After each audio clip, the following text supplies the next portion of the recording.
And before we get to my interview with Julian Raven, it's time for our weekly segment of Future Shock 2.0 with Ira Wolfe, who picks up on last week's segment on why we could be facing a recession with a surprisingly large number of jobs. In other words, a jobful recession.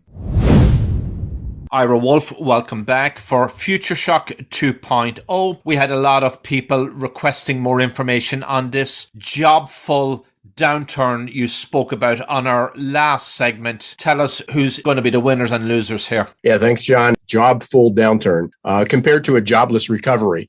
In the past, just to refresh everybody's memories, when we've had a recession or had a downturn, the unemployment rate usually went up. So the economy went down, the GDP went down, unemployment rate up. That's not happening at this point. It will probably happen to some degree. And the interesting question comes, why that may be happening. I mean, think about all the technology that we depend on. There's certainly going to be layoffs likely in the business development and sales in the tech world, but in the development, in maintaining the infrastructure, it's not likely going to happen. And as I referenced in the prior episode, tech companies are still hiring people. The large companies, the Apples, the Googles, the Metas, they may be laying off people, but they're still hiring. In fact, the recent Meta number is that they were planning to hire 1,000 people. And the big news was they cut back hiring.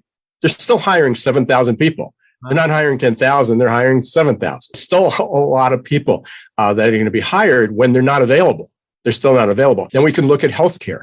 Healthcare, we've had shortages for the last 20 years. We knew it was coming. It's getting worse. The burnout rate in healthcare, the number of people that are retiring, quitting, and then the demand, just overall demand is increasing dramatically. So healthcare is going to continue to be hiring. The biggest problem, though, is if you look at tech and healthcare, is that there is a huge skill gap schism. People need skills. You just can't one day say, well, I'm working in retail or I'm working in hospitality. I think I'm going to be a nurse. I think I'm going to be a web developer. I'm going to be a cybersecurity specialist, a systems analyst.